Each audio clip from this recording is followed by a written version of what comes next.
Bom dia a todos. Eu saúdo os amados irmãos com a doce paz de Cristo e com a sua abundante graça. Amém, queridos?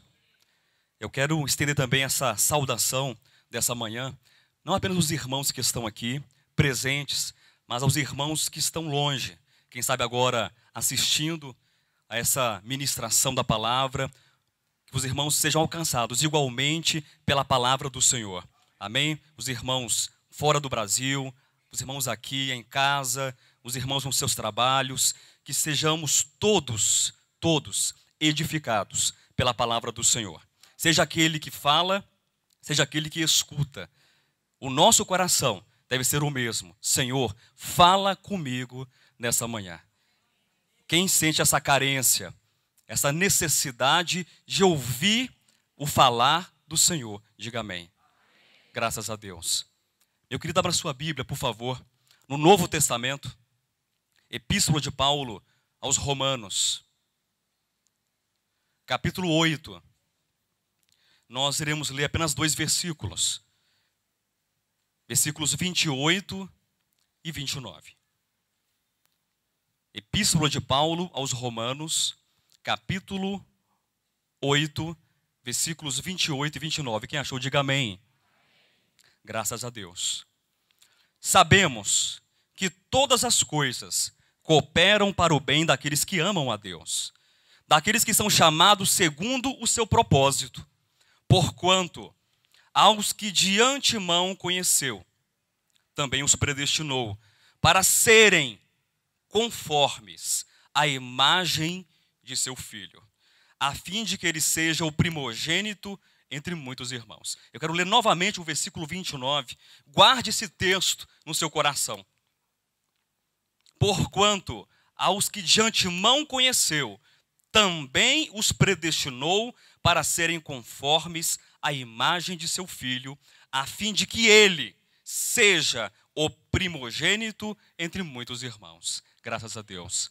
Queridos, nessa semana, alguns dias atrás, eu participei de um congresso de gestão pública.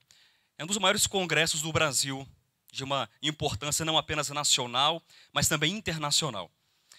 Eu tive a oportunidade de estar 3 dias tendo a experiência de ouvir muitas pessoas, muitos homens ilustres, pessoas renomadas, o ex-premier da Austrália, ex-prefeito de Nova York, acadêmicos de uma forma geral, estadistas, secretários de Estado, ex-secretários, ex-ministros, pessoas muito importantes.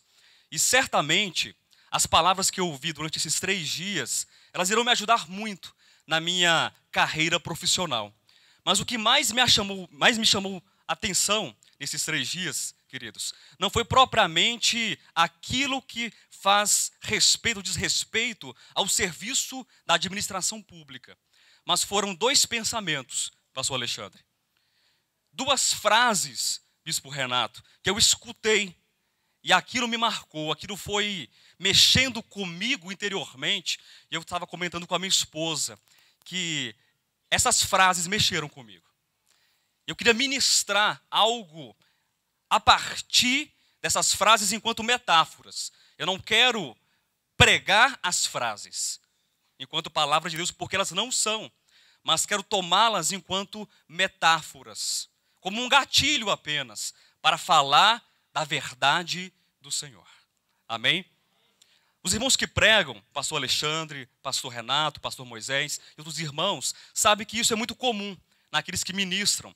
Às vezes nós estamos cercados de pessoas, estamos lendo uma revista, estamos lendo um jornal, assistindo uma reportagem, e o nosso espírito é comovido, o nosso espírito ele é mexido interiormente. Às vezes é uma palavra de afronta, é uma palavra de desafio. Então surge naquele momento, no nosso coração, no nosso espírito, no ministro do Evangelho, uma palavra apologética, uma palavra de consolo, uma palavra de exortação, uma palavra de fortalecimento espiritual. E esse é o caso, queridos.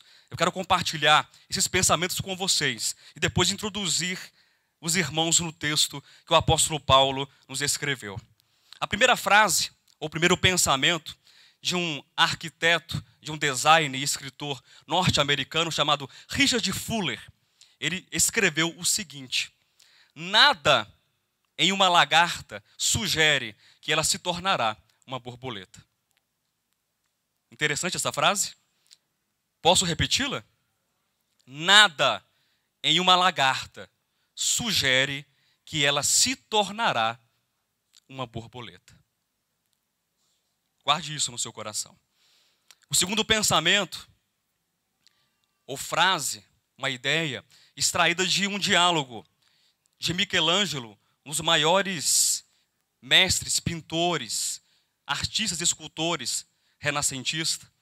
Ele estava, certo dia, diante de um bloco de mármore, em estado bruto, cheio de arestas, sujo, imperfeito.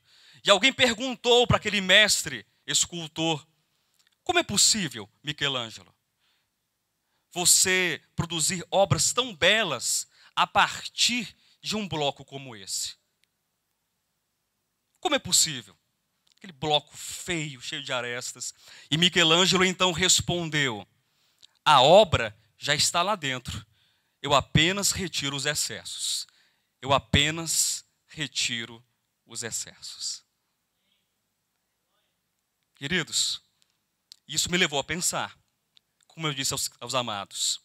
E tome essas palavras, esses dois pensamentos, simplesmente como metáforas da vida cristã. Olhe para a sua vida. Eu quero que você pense neste momento. Tente imaginar uma lagartinha diante dos seus olhos. Você consegue? Vamos nos esforçar. Pense numa lagartinha diante dos seus olhos. Teve uma irmã que já fez bem assim ali, ó. É um ser atraente ou é um ser repugnante para a maior parte das pessoas? Repugnante, rastejante. Principalmente as irmãs, né? Quando vê uma lagarta, acho que salta 1 metro de altura.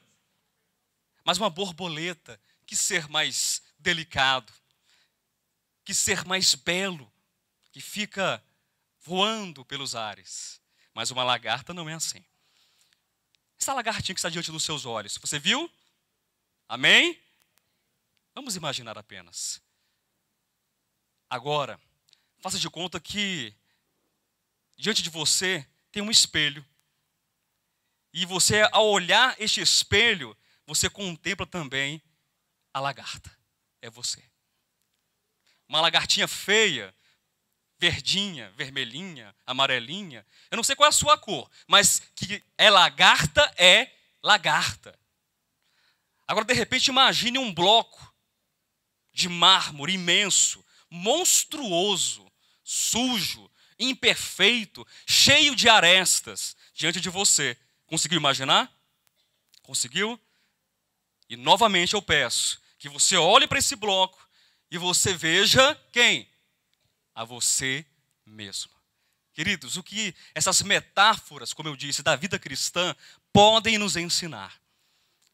Nós olhamos para a nossa experiência, nós olhamos para nós, e nós, muitas vezes, nos enxergamos como um bloco imperfeito, cheio de arestas, cheio de sujeira, como uma lagarta rastejante, e nós pensamos no nosso íntimo: será que eu vou chegar lá? Quantos aqui, que seja pelo menos uma vez na sua trajetória de vida cristã, já duvidou de que vai chegar lá? Eu já pensei. Talvez você não pense hoje. Talvez agora o seu espírito seja regenerado e você agora é alguém robusto na fé. Mas quem sabe você já pensou algum dia: eu não vou chegar lá. E às vezes nós somos acometidos. Eu gosto dessa palavra porque ela lembra uma doença. Nós somos acometidos por este pensamento de que nós não iremos chegar lá, que nós não seremos transformados. Você olha para a sua vida e você vê uma lagarta, um ser da terra, um ser que está rastejando, cheio de poeira, cheio de dificuldades. Você não consegue imaginar alguém que vai voar. Já pensou nisso também? Ah, pastor, mas são tantas dificuldades na minha vida. É o meu casamento, é o meu trabalho, a minha esposa, o meu marido, os meus filhos, os irmãos da igreja. São tantas coisas que me prendem aqui embaixo. E eu não consigo me enxergar como uma borboleta voando. Mas eu só consigo ver uma lagarta que rasteja sobre a terra. Eu não consigo enxergar uma obra-prima de Deus. E o mesmo apóstolo Paulo, que escreve a carta aos Efésios, diz que nós somos o poema de Deus, o poema de Deus, a obra-prima de Deus. Mas eu não consigo ver isso. Queridos, não olhe para a sua experiência. Amém?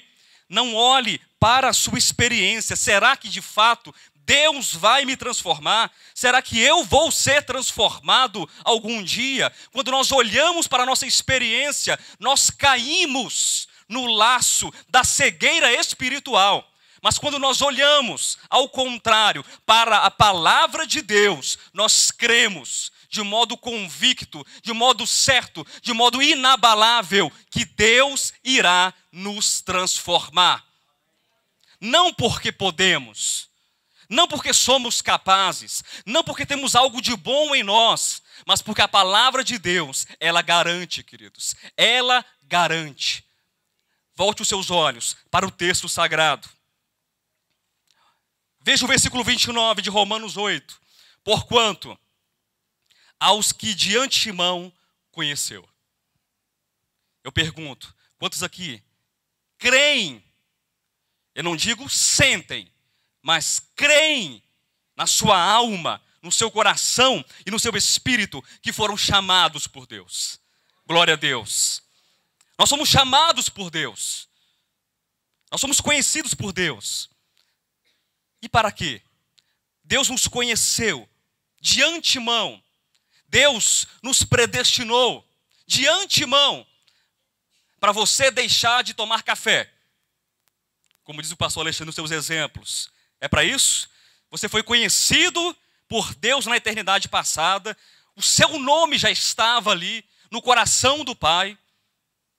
E de repente no tempo você foi chamado por Deus para deixar de tomar café, para deixar de comer carne de porco.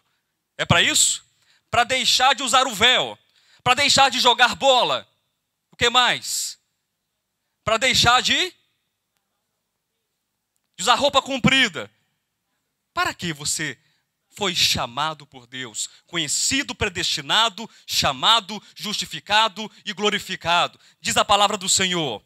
Para serem conformes à imagem de seu Filho, a fim de que ele seja o primogênito entre muitos irmãos. Não olhe para a sua experiência de lagarta, não olhe para a sua experiência de bloco, cheio de arestas e de imperfeições, mas olhe para a palavra de Deus, a palavra que declara que nós fomos chamados para sermos conformados à imagem de Jesus Cristo. Glória a Deus por isso. Nós chegaremos lá, porque aquele que começou boa obra há de completá-la até o dia de Cristo, querido. O Senhor vai completar essa obra. Ah, pastor, mas eu não consigo enxergar, eu não consigo ver. Do mesmo modo, quando você vê uma lagarta, você consegue ver uma borboleta, você sabe que ela se tornará uma borboleta. Mas como isso é possível? Está lá dentro. Amém? Está lá dentro. É uma vida que ela possui, não obstante a sua aparência, não obstante ao seu rastejar, a sua forma, a sua vida passageira, porque de fato aquela lagarta se tornará um dia uma borboleta. E você se depara com a sua vida, com seus pecados, com seus comportamentos, com as suas escolhas, com as suas tendências, com seus problemas, com seus achismos, com a sua mente, que às vezes de tão perturbada, você não consegue ver quem você de fato é, não nesta terra, mas de fato é em Cristo Jesus, assentado nos lugares celestiais. A nossa vida de lagarta vai passar. A nossa vida de bloco, cheio de arestas, de imperfeições, vai passar. Nós precisamos enxergar pelos olhos da fé que um dia nós estaremos na Nova Jerusalém, não como uma pedra imperfeita, não como uma pedra cheia de arestas, de sujeira, mas estaremos ali, encaixados, alinhados, edificados um ao outro, em Deus, em Cristo, no Pai. Porque aquele que começou boa obra há de completá-la até o dia de Cristo Jesus. Tenha essa esperança, essa fé no seu coração. E é muito interessante esse texto do apóstolo Paulo, que ele diz a respeito de Cristo, que nós somos chamados para sermos o quê? Conformes. Amém? A imagem de seu Filho, a fim de que ele seja o quê? O que diz a sua Bíblia? O único. É isso que está escrito. O único Filho. O que diz? O primogênito. Pastor, mas o que isso significa? Para nós entendermos esse texto de um modo melhor, mais claro, nós precisamos entendê-lo à luz de João. Abra sua Bíblia no Evangelho de João, capítulo 1, versículo 14. Vamos chegar nesse texto. Evangelho de João, capítulo 1, versículo 14. Olha o que diz a palavra. E o Verbo se fez carne, e habitou entre nós, cheio de graça e de verdade. E vimos a sua glória, glória como do unigênito do Pai. Agora tome esse texto, João 1, 14 e Romanos 8, 29.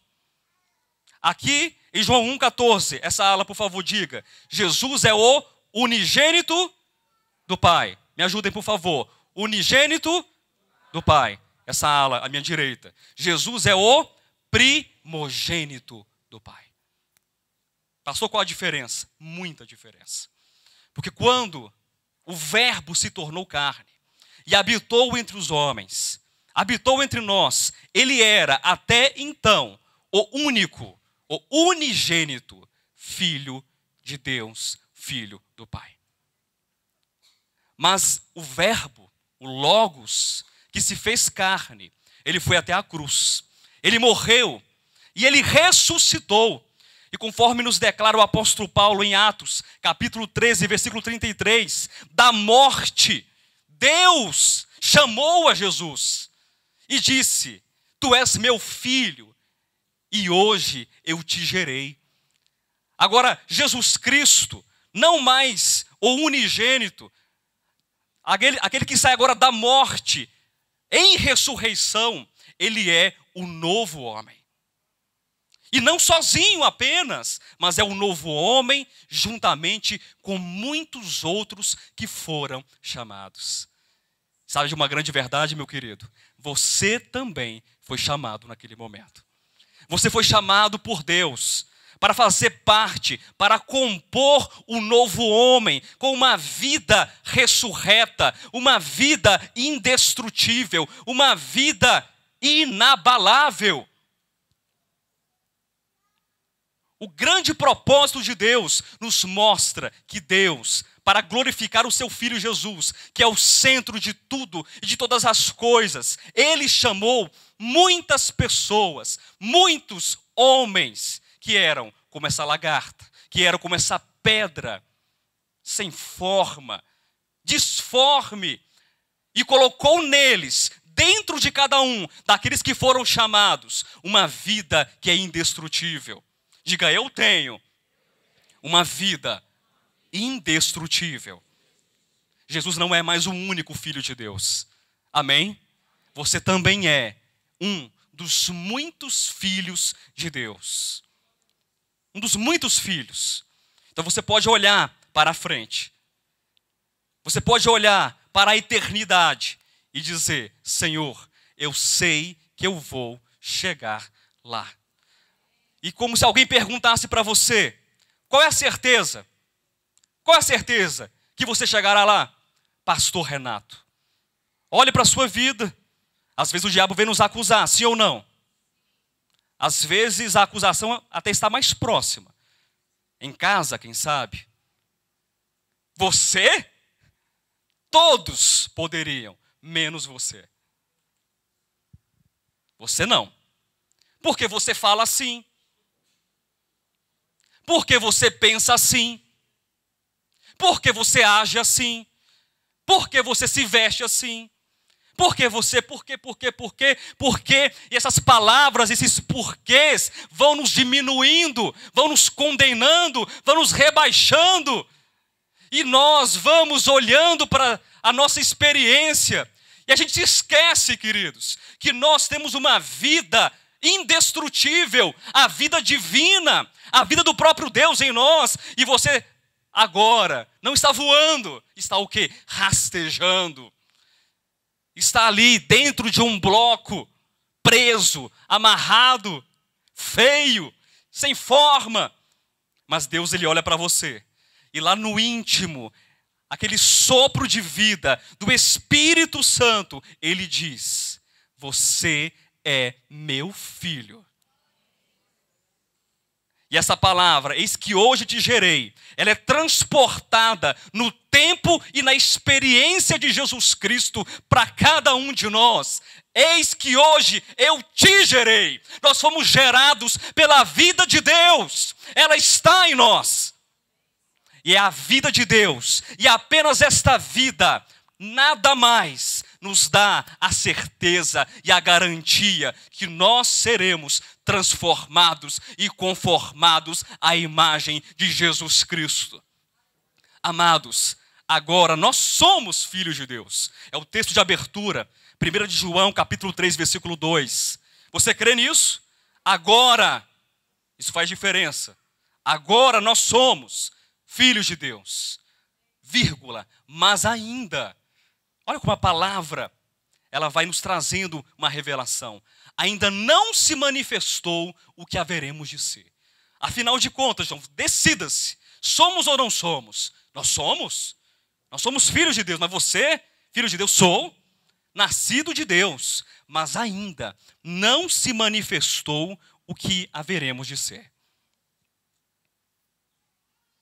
Quando Ele se manifestar, Jesus se manifestar, nós seremos parecidos com Ele. Talvez assim, uma coisa ou outra, parecidos com Ele.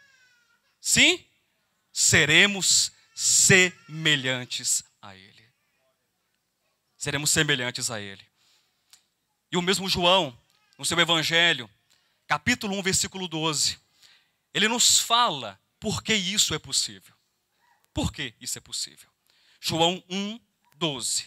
Mas a todos quantos o receberam, diga, eu recebi a Jesus. Parece que só 6 pessoas receberam. Eu recebi a Jesus. Mas a todos quantos o receberam, deu-lhes. Não diz emprestou-lhes. Não diz consignou-lhes. Mas diz deu-lhes. Um crachazinho que você coloca no peito e diz assim: olha o Filho de Deus. Está vendo? Está passando um Filho de Deus ali. E se perder o crachá? Não é mais filho. E se o crachá for para a máquina de lavar e molhar? Não é mais filho. É um passaporte. Enquanto você mantiver esse passaporte na mão, não larga. Não larga porque você precisa se esforçar para manter a sua filiação. Não. O texto sagrado diz: deu-lhes o poder. Dínamos é o poder que destrói a velha criação, que destrói o pecado, que destrói a morte, que destrói tudo aquilo que é natural, que é terreno, que é rasteiro, que é adâmico, e agora vai edificando, vai construindo, vai nos elevando a uma condição de novas criaturas, de novo homem, daqueles que estão posicionados em Cristo Jesus. Deu-lhes o poder de serem feitos filhos de Deus. Aleluia! Deu-lhes o poder. Não é o nascimento da carne, não é o nascimento do sangue, da vontade do homem, ou por aquilo que você pode fazer, aquilo que você fez, aquilo que você fará algum dia, não. Simplesmente Deus olhou para você, desde a eternidade passada, Ele te conheceu. Ele sabia quem você era, os seus problemas, tudo aquilo que você faria, tudo. Mas Ele te escolheu a si mesmo. Amém? Ele te escolheu a si mesmo. E no tempo, Ele apareceu para você. Mas eu nunca vi Deus, mas Ele apareceu. Ele se revelou a você. E o seu nome que estava no coração do Pai, esse nome foi pronunciado no tempo. E você escutou como ovelha do Senhor. Alexandre, João Batista, Heloísa, Renato, Silvio, José. E você respondeu prontamente a voz. E o poder foi dado a você. De ser filho de Deus. De ser filho de Deus. Ah, pastor, eu sei, a palavra diz isso. Mas será mesmo? Porque eu não vejo. Eu não vejo isso. Acabei de sair de casa ali. Perdi a paciência com a corrida do coração. Perdi a paciência, pastor. Tive que fazer um desvio. Aí passou alguém na minha frente, eu freiei, quase bate. Saiu aquela palavra que não era para sair, mas eu não vejo essa borboleta. Eu vejo a lagarta. Eu vejo a lagarta. Só vejo um pecador, cansado. Parece que o velho homem está aqui, nas costas, carregando. Sabe, aquele peso, não vejo. Eu gosto muito de uma frase do grande reformador Martinho Lutero, que diz: sou um pecador. Sim, sou um pecador, mas que graça ganhou. Amém? Nós somos pecadores. Você vai continuar pecando. Infelizmente, você vai continuar pecando. Você vai continuar errando. Infelizmente, você vai continuar. Maridos, vocês vão errar. Vão deixar as esposas furiosas ainda. Sim ou não, pessoal? Esposas, vocês vão deixar vossos maridos furiosos. Mas a grande verdade não é que somos pecadores apenas, mas somos pecadores que foram alcançados por aquilo que nós não merecíamos, que recebemos aquilo que nós não iríamos conseguir receber nunca. O Deus misericordioso olhou para você, você que estava perdido, afundado ali, na lama.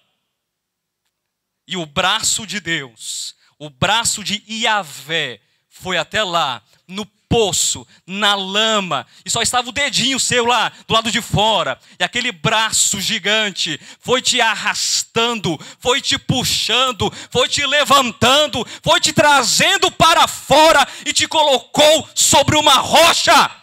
Aleluia! Isso é graça.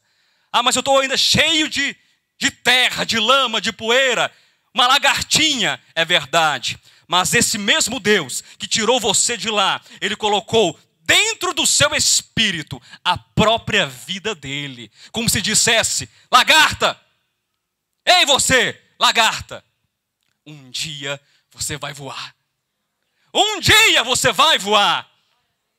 E você vai deixar de rastejar Você vai deixar de pecar. Você vai deixar de enganar. Você vai deixar de trair. Você vai deixar de mentir. Você vai deixar de tudo isso, dessa vida de lagarta. Porque a minha vida está em você. Glória a Deus por isso. Aleluias. Nós precisamos, queridos, e devemos estar convictos dessa palavra. Essas duas metáforas que eu trouxe para os irmãos nessa manhã não tem o menor valor. Não tem o menor valor. Se foi Fuller, se foi Michelangelo, se não foi, não tem o menor valor. Se nós não compreendermos a palavra de Deus, o que a Bíblia diz ao nosso respeito, quem nós somos em Deus e onde nós chegaremos em Deus. Eu sei que é difícil, mas nós estamos em um processo de transformação, é uma caminhada. A regeneração é de uma vez por todas, sim, mas a nossa alma tem que nascer de novo. Amém? O nosso corpo um dia nascerá de novo, do alto e do espírito. E este processo lento, doloroso, precisa ser acompanhado por fé, por desejo genuíno, presente no coração. É você olhar para Deus e falar: Senhor, essa lagartinha precisa de ajuda. Esse bloco monstruoso precisa de ajuda. Eu sei que a tua vida está em mim, Senhor. Não permita que eu perca a minha fé. Não permita que a experiência humana, natural, de tropeços, de deslizes, essa experiência seja maior do que a verdade. Não perca a verdade de foco, meu querido. Não perca. A verdade é maior do que tudo. É a verdade que te faz caminhar. É a palavra, é o Espírito que te faz prosseguir pela fé em Cristo Jesus. Não é a experiência, não é aquilo que você faz. Não são seus prejuízos, não. Mas é a palavra de Deus que fala a teu respeito. E a Bíblia diz que Deus não é homem para que minta, e nem filho do homem para que se arrependa. Aquele que prometeu, certamente ele cumprirá. Porque Deus não mente, Deus não se arrepende. E a semente já foi plantada em você. Há muitas metáforas na palavra. O pastor estava compartilhando essas semanas passadas mesmo, sobre Mateus capítulo 13. Mateus 13, a primeira parábola do semeador. E a segunda parábola do joio e do trigo. Na primeira parábola, em Mateus 13, 19, é dito que a semente que é semeada é a palavra do reino. Quantos aqui já receberam a semente, a palavra do reino? Diga amém. Amém. Glória a Deus. E no mesmo capítulo, no versículo 38, é dito que essa semente, que é a palavra do reino, que foi plantada no seu coração, germinou e frutificou, agora torna você uma semente como filho do reino. Diga: eu sou uma semente do reino. Amém? Você não é uma semente do império das trevas. Você não é uma semente do pecado, embora carregue ainda traços da velha criação. Embora carregue ainda muita bagagem pecaminosa. Sim, mas você é essencialmente e sobretudo uma semente do reino de Deus. Não é dos homens. Não é dos homens. Isso precisa mudar nosso pensamento. Os nossos pensamentos devem estar cativos agora à nova realidade espiritual. Enquanto você pensa nas coisas aqui de baixo, você não se enxerga como Deus enxerga você. Não estou falando de positivismo, que tudo vai dar certo, tudo agora está bom. Não, mas estou falando da verdade de Deus. De uma semente que foi plantada, de uma semente que tem uma vida nela. Essa igreja é muito simples nesse exemplo, e eu gosto desse exemplo, pastor Alexandre. Quando você planta uma semente de abacate, você vai ter o que como resultado? Abacaxi? Abacaxi? É o quê? Mas não é tudo com A? Abacate, abacaxi. Não é a mesma coisa? O que você vai ter? Abacate. Abacate produz, o abacateiro produz abacate. E a mangueira produz o quê? Manga. E a amoreira produz o quê? Amora. E o Filho de Deus produz tudo aquilo que já está depositado no seu espírito. Dou conta não, pastor. Difícil demais. A minha vida é difícil demais. Eu sei que Deus me chamou. Eu sei que Deus me chamou. Eu creio na palavra. Mas aquilo que está ao meu redor, essa minha carne forte, essa minha carne impetuosa, que briga, que esperneia, que grita, que mal a pessoa está começando a falar com você, você já pula. Não é pelo espírito não, é pela carne. Eu não dou conta. Querido, enxergue aí dentro. Olha aí, ó. Lá no espírito humano regenerado, tem uma sementinha aí. Amém? Tem uma semente. A semente de trigo. Se o grão de trigo caindo na terra não morrer, fica ele só. Mas se morrer, produz muito fruto. O Filho unigênito caiu na terra, morreu, ressuscitou e produziu muitos frutos e soprou o seu próprio Espírito para dentro de cada um de nós. Aleluia! Está aí dentro essa semente. Ela precisa crescer e frutificar. Agora, o grande problema, amados, é que às vezes a gente fica empatado na vida. Porque sabe que é uma semente de trigo. Porque a Bíblia dá esse exemplo para nós. É a semente de trigo. Mas esquece de um grande e importante detalhe, pastor Renato Sena. Conforme Mateus, capítulo 3, versículos 11 e 12. Em especial, o verso 12.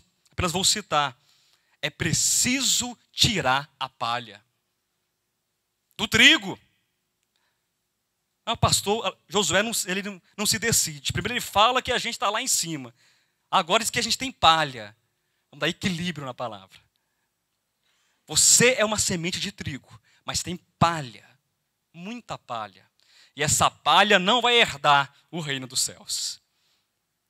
João Batista, ele disse que ele batizava com água, mas aquele que viria após ele, que era muito mais poderoso do que João Batista, batizaria com o Espírito Santo e com fogo. Esse fogo é para consumir a palha em fogo inextinguível. É para consumir as suas opiniões contrárias ao Evangelho. As suas opiniões contrárias ao falar de Deus. Porque a gente não diz com a boca que não concorda, que não quer, mas o nosso coração diz o contrário. Hebreus diz, não deixei-vos de congregar. Eu não congrego. E aí? Essa opinião é palha ou é grão de trigo? É trigo? É palha, meu irmão. Permita Deus queimar essa palha da tua vida. Olhe para a igreja, reconheça a igreja como expressão de Deus na terra. Ah, mas o pastor está falando isso e o irmão que está ao meu lado. Irmão Silvio, expressão de Deus. Parece expressão de Deus? É expressão de Deus. A igreja é a expressão de Deus. Eu não vou perdoar. Não vou perdoar, não perdoo, não perdoo. Porque esse tipo de ofensa não dá para engolir. Não dá. Lá na minha faculdade falaram isso comigo. E lá, sim, eu sou crente aqui, mas lá não sou. E aí? Aí fica no coração aquela coisa. Isso é trigo ou é palha? Isso é palha. Tem que ser queimado. Tem que ser tirado do coração. Grupos familiares, GFCM. Graças a Deus pela pregação de domingo, que Deus me deu a oportunidade, pastor Alexandre, de falar sobre os grupos familiares. Não vou, não. História de grupo familiar, para quê? Já tem terça, já tem quarta, agora tem até sexta. Tem domingo também. Para quê? O GFCM. Para quê? Precisa não. Já estou bem, estou caminhando. Eu não digo daqueles que não podem. Preste atenção. Aqueles que não têm a oportunidade, porque estão trabalhando, que têm um compromisso. Isso é justo, isso é legítimo. Mas você depreciar, você desprezar os irmãos, porque diz que não precisa de um GFC, porque isso é o projeto do pastor Alexandre. Da cabeça dele, aí ele colocou para a igreja. É projeto do pastor Alexandre? GFCM? Não. Grupos familiares de cuidado mútuo. Queridos, vou dizer uma coisa para vocês. Eu perdi a conta de quantas vezes, irmão José, eu fui ajudado em uma reunião de grupo familiar. Cadê a irmã Silvia aqui? Irmão Raimundo, onde é que estão? Quantas vezes eu fui ajudado, eu fui socorrido, oraram por mim, me aconselharam, me abraçaram, me saudaram com a paz e a graça do Senhor. E eu me senti filho de Deus naquele momento. Eu me senti alguém especial para Deus naquele momento. Eu me senti alguém, membro do corpo de Cristo naquele momento. Ah, pastor, mas essa é a sua experiência. Sim, é a minha experiência. Talvez você não tenha tido.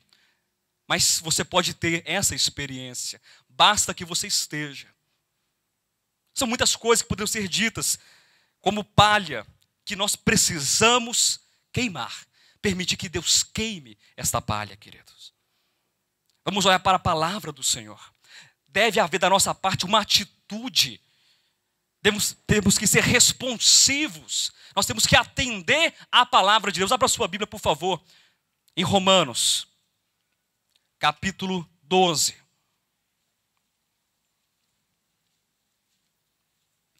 Nós iremos ler os versículos 1 e 2. Quem achou, diga amém.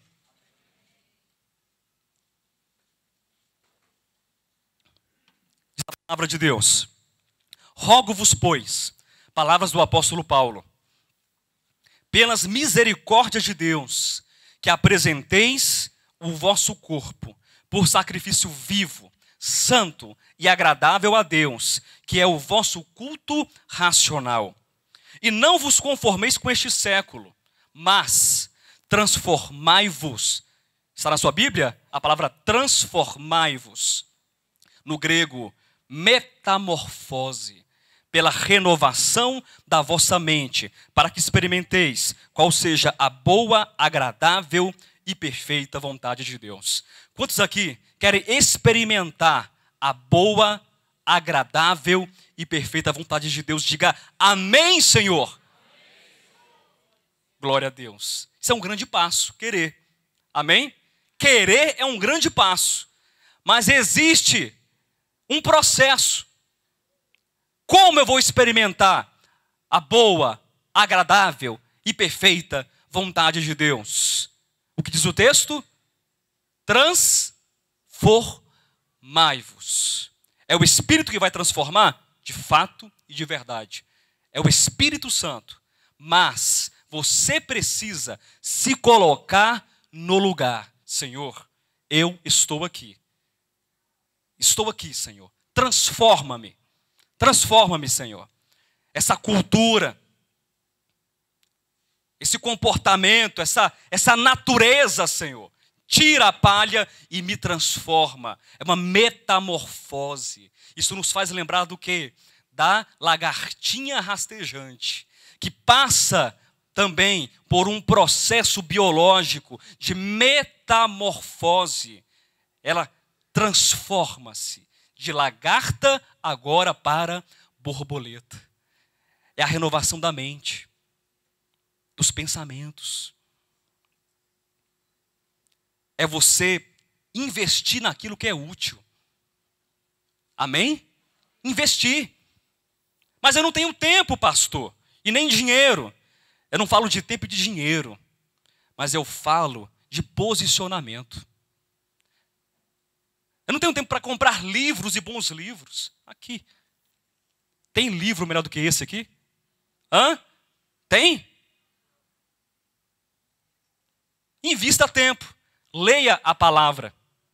Leia as escrituras. Leia.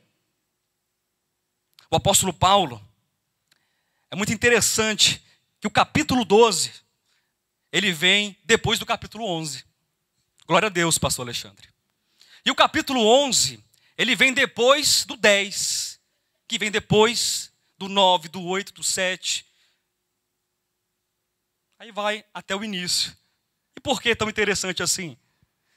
É porque no capítulo 1 de Romanos, o apóstolo Paulo, ele descreve a condição dos homens. Dos judeus, no capítulo 2, e dos gentios, no capítulo 1. Tudo bona gente, é?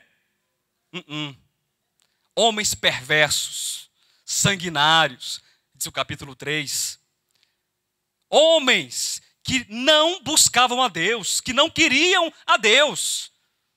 Inclinados às suas próprias paixões e concupiscências. E os judeus, melhores? Também não. Cheios de religiosidade, cheios de pompa, cheios de tradições, de cultura. Todos judeus, gentios, encerrados debaixo do pecado. Não queriam a Deus, não buscavam a Deus, eram inimigos de Deus, venenosos, assassinos, destituídos da glória de Deus. E Paulo diz, ele condena. Ele vai condenando, ele vai empurrando o homem. Daqui a pouco o homem está ali, sufocado. Mas vem, glória a Deus, o capítulo 4. Diga glória a Deus. Porque é no capítulo 4 que Paulo fala sobre a justificação pela fé. E aquele homem que agora está ali sufocado, ele enxerga em Deus. Sou justificado pela fé em Jesus Cristo. Vem o capítulo 5, onde essa justificação me traz paz e, portanto, reconciliação. Não apenas fui justificado, mas fui também agora reconciliado. Eu estou com Deus, em Deus e na casa de Deus.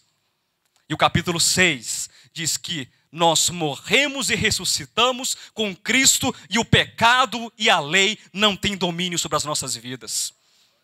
Diz o capítulo 7 também, e o capítulo 8 fala sobre a regeneração. E a partir do 8, 9, 10 e 11, Paulo fala sobre a eleição e sobre a predestinação. Paulo vai fazer agora apontamentos de tantas verdades que são nossas, verdades neotestamentárias, verdades do Evangelho. E de repente Paulo chega no capítulo 12 e diz, rogo-vos, pois. Esse rogo é pertinente. Esse rogo, ele é elucidativo, queridos. Ele remonta uma história. Esse rogo nos faz olhar para aquilo que Paulo escreveu anteriormente, desde o capítulo 1, 2, 3, 4, até o capítulo 11. E o capítulo 12, Paulo, ele grita, rogo-vos, pois. Pelo que, Paulo? Pelas misericórdias de Deus. Amém? A nossa ação, o nosso posicionamento de transformação devem ser de acordo com aquilo que Deus disse ao nosso respeito. Cada uma das misericórdias de Deus deve nos alavancar, nos impulsionar como um combustível espiritual. Quando estiver baixo o seu tanque, querido, está na reserva, está morrendo, olha para a palavra de Deus. E você vai ler a palavra de Deus. Você vai lembrar do rogo de Paulo. E você vai lembrar justificação. Fui justificado. Então você vai se erguer, vai se levantar, vai se pôr de pé, vai sacudir a poeira e vai caminhar novamente. Porque esta misericórdia Deus deu a você. É interessante que o apóstolo Paulo diz, esse texto aqui, rogo-vos, no original grego, parakaleo. Pastor, o que isso tem a ver? É aula de grego agora? Não, não é aula de grego. Parakaleo. Kaleo, chamados. E para, ao lado de. A tradução está correta. Esse rogo traduzido corretamente. Mas no sentido do original grego, é muito mais profunda essa expressão. Pastor Renato, me auxilia aqui, por favor, vem aqui, na plataforma. Espera o pastor Renato chegar aqui. Está correto o modo como foi traduzido. Mas no grego, esse parakaleo, chamados ao lado de, tem um sentido, preste atenção nisso, queridos. Paulo roga pelas misericórdias. A intenção do escritor é como se alguém colocasse o braço ao lado daquele que ele conversa. Esse é o rogo. Olhasse nos olhos dele e dissesse assim: vamos andar juntos em direção às misericórdias de Deus. Rogo-vos pelas misericórdias. Eu te chamo para caminhar lado a lado comigo. E é Paulo quem escreve.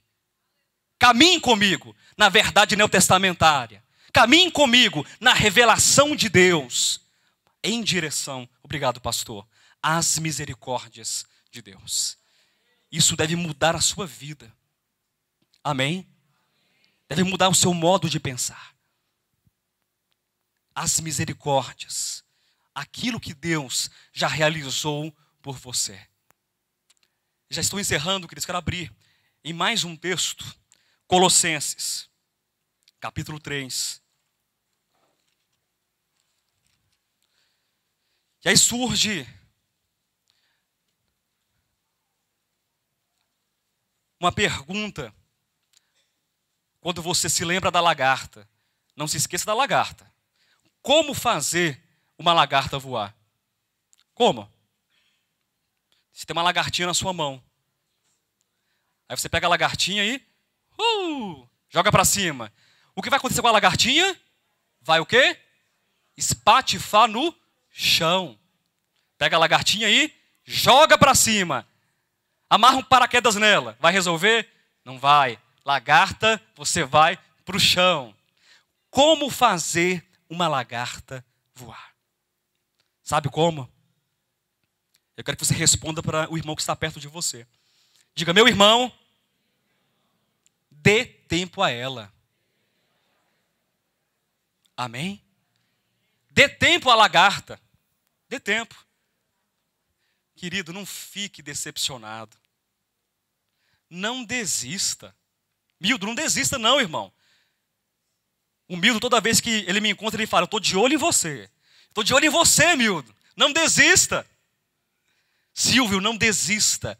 Irmã Rosirene, não desista. Só mais um pouco de tempo. Amém? Logo você vai ver. A lagarta vai voar. Não como lagarta, mas como borboleta. E como é possível, pastor Josué? Olha só. Colossenses, capítulo 3, versículo 4. Quando Cristo, que é a nossa vida, se manifestar. Glória a Deus por isso. Então vós também sereis manifestados com Ele em glória. Amém? Quando Cristo, que a nossa vida, se manifestar. Essa vida está aí dentro ou não está? Está oculta, mas está aí dentro. E quando essa vida se manifestar, nós seremos manifestados juntamente com Ele. Olha o versículo 1. Portanto, se fostes ressuscitados juntamente com Cristo, buscai as coisas aqui de baixo. Porque você já tem a Jesus Cristo. É? O que é para fazer então? Buscai as coisas lá do alto. Eu tenho assim na minha cabeça que a lagartinha, ela vai caminhando, ela vai rastejando, e ela de repente levanta a cabecinha dela, e ela vai olhando. Como é que é, pastor? Pastor só faz essas coisas direito. A lagartinha, a barriguinha cheia de pó. Mas ela para um momento e pensa, viu? A lagarta pensa. Se ela pensa, ainda mais nós. Ela olha para cima, que vontade de voar. Ela começa a pensar nas coisas lá do alto. Meu querido, lagartinha, olha para cima. Pensa nas coisas lá do alto, onde Cristo vive, assentado à direita de Deus. Pensai nas coisas lá do alto, não nas que são aqui da terra, porque morrestes, e a vossa vida está oculta juntamente com Cristo em Deus. Sabe aquela obra-prima de Michelangelo? Sabe? Está lá dentro do bloco de mármore. Mas eu não consigo, eu não sou Superman, eu não tenho visão de raio-x. Mas não se trata de visão de raio-x, é de você permitir que Deus faça a obra que Ele começou. Não esqueça de um detalhe: o martelo e o ponteiro já estão nas mãos de Deus. Amém? O martelo e o ponteiro já estão nas mãos de Deus. E Ele está lá, toque, toque, toque, toque, toque, toque, toque. Ai, Senhor, está doendo, Senhor. Mas vai doer. Toque, toque, toque, toque. Em alguns Ele começa pelo calcanhar. Ou se Ele começa pela cabeça. Eu não sei por onde Ele vai começar na tua vida. Mas que Ele está fazendo, Ele está. E Ele vai continuar. E Ele vai terminar. Porque aquele que começou vai completar. Toque, toque, toque. Eu não aguento mais na minha cabeça. Todo dia. Todo dia. Mas todas as coisas cooperam para o bem daqueles que amam o Senhor. Aqueles que foram chamados segundo, conforme, de acordo com o seu propósito. Aleluia.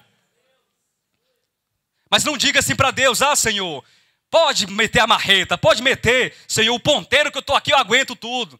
Como os judeus em Êxodo capítulo 19. Tudo que o Senhor mandar fazer, nós faremos. Eu estou aqui, Senhor, pode quebrar. Pode quebrar. Não. Apenas diga: Senhor, eis-me aqui. O teu Espírito em mim, Senhor, me capacitará. O mesmo Espírito que usa o ponteiro, o mesmo Espírito que desperta essa transformação, o mesmo Espírito me capacitará a continuar na trajetória. É o mesmo Espírito. O apóstolo Paulo escreve aos Gálatas capítulo 5, versículo 25. Se nós vivemos no Espírito, diga: eu vivo no Espírito. Meu Pai do céu.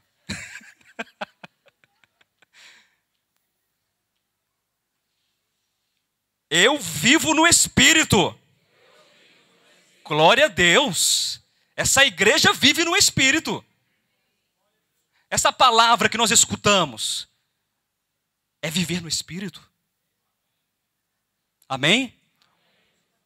Aquele que vive no Espírito, ande também no Espírito. Perceba que não é uma questão de você fazer, de você começar: eu vou andar, eu vou correr para um lado, para o outro agora, eu tenho que andar no Espírito. Não, pare, pense, viva no Espírito. E aquele que vive no Espírito, consequentemente, andará também no Espírito. Abraão: eu sou Deus Todo-Poderoso. Viu, Abraão? Eu sou Deus Todo-Poderoso. Anda na minha presença, ser perfeito. É você estar com Deus, unido com Deus. Não é você fazendo, é Deus fazendo em você, meu querido. É Deus fazendo em você. Olhe para Deus, creia na palavra de Deus, tome para si essa palavra, deseje e ore por sua transformação. Desejar e orar por sua transformação. Em secreto, no seu quarto. A sua esposa não tem que ouvir. Seu marido não tem que ouvir. É uma questão individual, pessoal. Tem coisa que a gente não fala para ninguém, só para Deus. Não é verdade? Aí você fala: Senhor, eu oro hoje, nesse dia, nessa manhã, nessa tarde, nessa noite, onde estiver, qualquer lugar, por minha transformação. Porque eu percebi, Senhor, que eu preciso de mudança. Eu preciso de metamorfose mental. Eu preciso, Senhor. Os meus pensamentos não estão acompanhando os teus pensamentos. Tem uma coisa errada. De duas, uma. Ou Deus muda de ideia, ou nós mudamos. O que vocês acham? Quem é que vai mudar? Nós vamos mudar de ideia. Ah, Senhor, porque o Senhor não está muito certo, não. Porque eu andei lendo a palavra aqui, eu acho que o Senhor deveria mudar de ideia. Não. Mude você de ideia.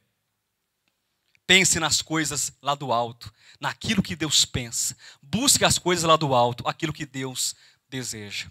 Eu quero ler um último texto, e eu prometo que esse é o último. Romanos capítulo 8. Ao desejar e orar por sua transformação, tomando a palavra para si, não é para o outro, é para você. Crendo na palavra, olhando para Deus e não mais para a sua experiência. O apóstolo Paulo nos diz um caminho. Um caminho. Qual caminho é esse, Paulo? Romanos 8.